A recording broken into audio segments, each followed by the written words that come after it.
Mixing with Mike mixing tip, defining compressor attack and release times.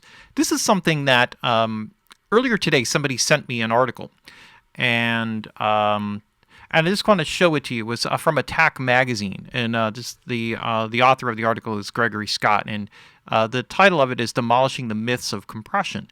And I think this is kind of cool. It's a very important article. It's a really cool article to read.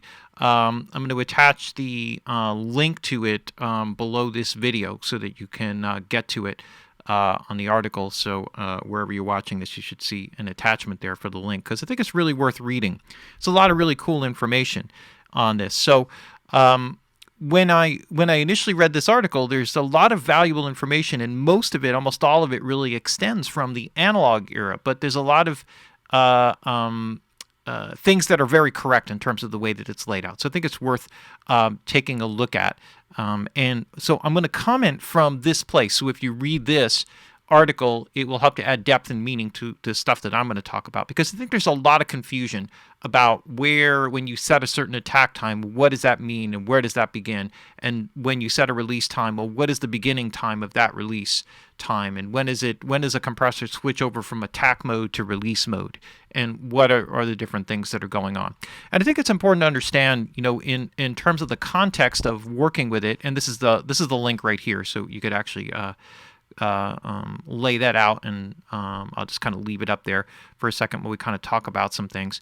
One of the things you need to understand about compression, just from an overall perspective, the adjustment of attack and release has a large part to do with the placement of it in the 3D sound field. So as you see the listener here listening and the speaker setup, if we have a particular instrument, wherever it is, a faster attack will make it sort of sit back in the speakers a little bit more. And the idea is that if the transient is less clear, it would mimic the characteristics that would be from a sound coming from farther away. So in other words, if you have for example, if you set up a microphone very close to a snare drum, then the transient will be very sharp when the drummer hits it. Part of that is just the pure SPL level. But if you move the microphone farther away, as you move farther away, that transient loses more energy, right? It becomes less sharp relative to the sustain. And also the microphone, of course, is picking up other elements of the room, right? You're getting reflections and all those other sorts of things, and that sort of fills out the sound. So that's not what's happening here with compression, but that is one aspect of it, is the fact that we're kind of cutting down on the peak signal. So this can kind of set a signal back. When we set a slow attack, it will have a tendency to pull the signal forward. There's a couple things that are talked about in this article which are very cool. One is the fact that compression is not about limiting dynamic range. It's about working with the dynamic range. So in other words, you can actually set a slow attack and a fast release, and you can get the any instrument in particular to sound more dynamic, or get it to move, to kind of pump and breathe. So that when you use compression, there are several approaches. You have to decide what it is a particular instrument needs. Sometimes you want to stabilize an instrument in a particular place. So I have a video on my YouTube channel and part of the Mixing with Mike classes called Anchoring a Bass in a Mix, where I go over some techniques for how to stabilize a sound and make it sort of really concrete. And in those types of situations, you generally have a fast attack limiter with a very long release time. And so you have this more steady state of compression or gain reduction that sort of smooths out the overall sound and stabilizes it in a particular location. But you can also kind of work with sounds in a way like drums and percussion, where you want them to sound more active. And by slowing down the attack time, you can actually get them to be more dynamic if you set the release time and get it to kind of move with the song.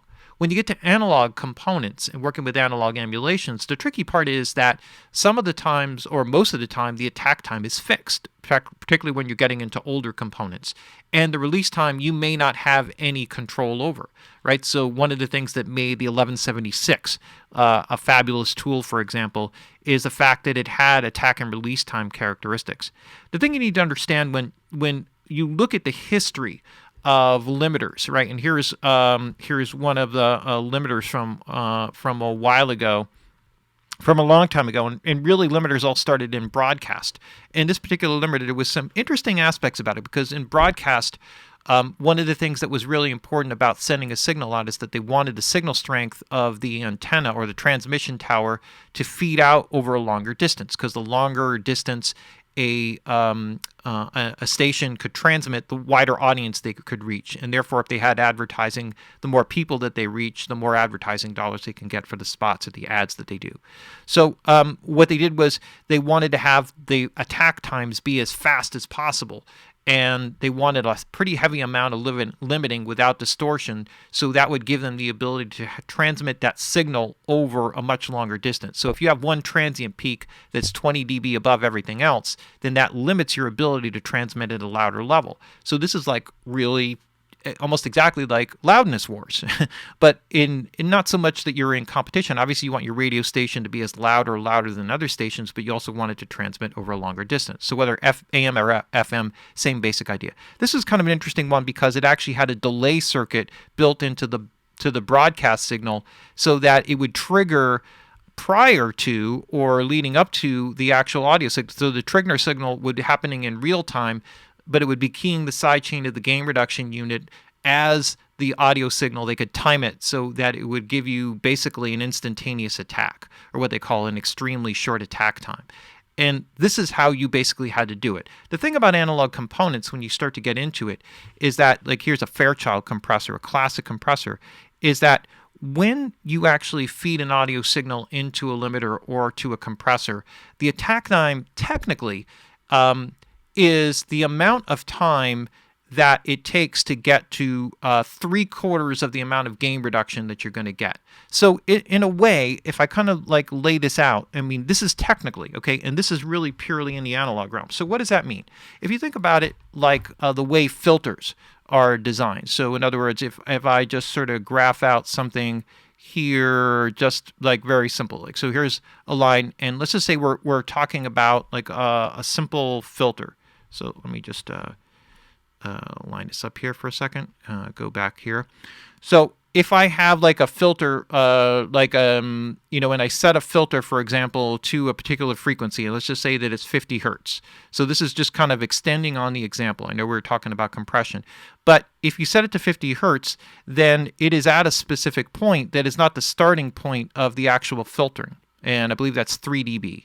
I'm not getting that wrong, and it's 6 dB. I'm pretty sure it's 3 dB. So 3 dB point. Same with a shelving filter. So if you have a shelving EQ, then what happens is the frequency that you select is the 3 dB point of that booster attenuation. So what that means is you're affecting signals over a broader range, and sometimes the slope of that shelf is really broad. So you may be affecting a broader range of frequencies.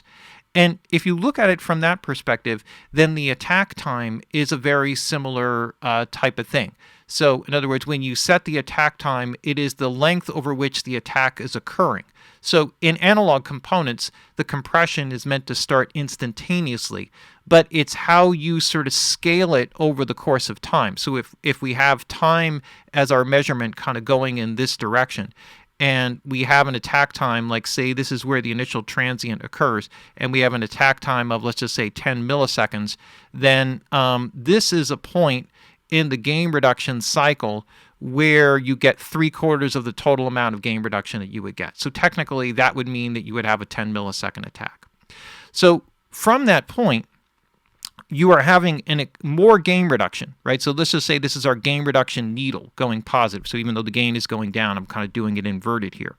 What ends up happening here is that once you reach the peak amount of gain reducing, it's at that point that you start the release cycle. So now gain reduction is getting less, and if your release time is just say 100 milliseconds, then the release characteristic would follow a course of 100 milliseconds unless it was triggered again. So if the threshold is triggered again and the signal passes above and it's re-triggered, then it starts the attack cycle again, and then the release cycle picks up where it crests over from moving in. You could kind of think of this as vectors, where there's a vector towards more gain reduction, and then as it switches from there to less gain reduction, that's the sort of attack release timing. Now, what's really tricky about this is something that is more or less described and played with almost after the fact. Like it's not like someone who created the first limiter said, okay, what we need to do is we need to define ratio and we need to define attack and define release, and then we can start building the component. It's like, no, they kind of went into the process of building and making limiters, figuring out what they could do physically, what they couldn't do physically, how they could make it faster, and getting through the problems, figuring out creative solutions, and then defining or creating definitions for attack and release times, which gives them a point from which they can design other components. So if this has a 2 millisecond attack time, this other limiter has a 1 millisecond attack time. It's twice as fast, that type of thing. Or the gain reduction occurs over half the period of time. So this is the basic idea of this. And this is one of the common questions that I get. In fact, even after somebody sent me the link to this article, I got another question from somebody who asked me the very same question. It's like, when does the release time run? Now, with analog components, this is a very simple thing because you're dealing with physical components. So in other words, if you're dealing with an optical component, it will have a certain attack characteristic due to the nature of the optical components that are used. Same if you're dealing with a tube type of component. Same type of thing. If you're using a Varamue compressor, a true Varamue circuit, right, and you're using the bias current and modulating the bias current to determine the amount of gain or gain reduction, however the circuit is designed. It's that way. And then you have other components, FET components and VCA components that give you more control and faster and variable attack and release times and those types of characteristics. All of those things kind of play into the physical components. You also get other compression and distortion characteristics in the other components that are put in. There are physical limitations because if you start pushing more voltage into a limiter than it's capable of handling, you're already going to get a brick wall thing that's going to come through as distortion, right? You're going to be hitting some kind of ceiling that is a physical barrier for the physical component. Now, where this gets confusing and where you get into things where you'll hear something where, well, the release time begins when the signal falls back below threshold. So let's kind of clear the scale here. So let's just say that we had a transient peak and the transient peak passes above threshold and then passes through and then kind of continues on its merry way below threshold. Now, what you would think is this is going to look very similar because it may be that if the gain reduction attack time occurs over this length of time, then it's going to pass through the transient. You're not really going to see the true full amount of gain reduction here initially, and then the release characteristic is not starting here as you would expect, falling back through the threshold, but at some point later when the maximum gain is achieved based off of the gain reduction curve or the attack time. So there's a calculation in here that is run from analog components, but when you get into the digital realm, now this is not a characteristic necessarily of the physical components, but of the way that the code is designed. And this makes it different because a person designing a compressor can make the attack instantaneous, and that's something that is not really, you have look-ahead features. That's why you have brick wall limiters and things along those lines. You have the ability to make the release time occur at any given point, like immediately after the attack if you want to, and you could build that into the algorithm, and that's where it would start. And what I found is, and this is sort of a frustrating thing because coming from working in the analog realm and realizing that the attack and release times were just sort of fixed, in a lot of the components. A lot of times I didn't even know exactly what they were, what the exact millisecond settings were, because it didn't really matter to me. It's like I knew basically what I knew it was a fast attack or a long release or that type of thing. You could see those things, those characteristics in the gain reduction meter, and you could use your ear to determine it. And of course, there were switches on compressors that have fast and slow attack, and you could use and understand what was basically going on. But the numbers didn't really matter so much to me as the end result. Okay, and the beauty of that is that when I started using compression and working with compression, what I was really learning was how to make it breathe, how to make it move, how to get it to give me a result that I wanted, and then would understand what the knob positions were, the attack and release settings. It wasn't until I really got into digital and working with digital components where all of a sudden the attack time is on a millisecond number and the release time is on a millisecond number that I really looked at it and said, because even on audio consoles, they would have, like an SSL console, it would have scripted on their millisecond settings for the release time. But, it's never going to be exact for every single one. and it's not like you're typing in a number ever. So it's not like necessarily that I ignored it, but I didn't necessarily equate it with musical values like 16th notes or 18th or 8th notes or things like that. I would actually kind of go until it felt right. I would do that release time and adjust it until it's like, okay, that has the movement, the spring back that I'm looking for. It's pumping and breathing in the exact way that I want it to do, or the movement that I'm trying to create, or the solidity that I'm trying to create. I would be looking for those specific aspects when getting into the mix. So I didn't really concern myself so much with where the attack and release time characteristics actually began. I was more focused on the sound. When you get into digital, though, and you start to get into plugin design, you have the ability to kind of make things happen whatever way you want. So you start to get these things like, well, where does the release time? Oh, it's when it falls back below threshold. Well, there are some compressors that have features that you don't normally find in the analog realm. They have a hold feature. I've seen this in limiter compressors. And what that means is like a gate where after it starts the downward gain, where you actually have a hold cycle on the amount of gain reduction before you start the release time. And that changes the math entirely, and it changes the definition of what the release time is. So when you start moving things around, or you have a compressor that has two thresholds on it, then an open and a closed threshold, then you start to have these other ability to control other things in ways that you didn't have before. And that's where I think a lot of the confusion comes from it. Ultimately, when you go to numbers and you start to look at the way that all of these different component things kind of play in, whatever type of compressor, whether it's a Fairchild or, whether you're getting into, the optical limiters like the LA2A and the LA3A, the bridge diode compressor, the Nimh 2254, an all-time classic. Some of the great solid-state compressors like the Pi compressors, the 1176, which was sort of revolutionary for the attack and release time characteristics. Some of the classic VCA compressors like the DBX and the SSL compressor. This actually is, this Nimh compressor is actually a bridge diode design, sort of an adaptation of the later one, or whether you get to the more modern ones, where you start to get into the Manley and optical style limiters that actually have attack and release times that kind of go along with them, giving you more flexibility. Whatever you use, and whatever numbers and however you do it, you have to feel out what it's doing. And you can have a certain approach or an idea, but you always have to monitor what the results are and listen to it. And then whether the attack time, whether you think it falls when the signal goes through the threshold or after the gain reduction switches from more gain reduction to less gain reduction, then it almost doesn't matter, because in the end, you're using your ear and your feel and your gut to get the right sound. So it's not a number. It's not a specific thing that you go after.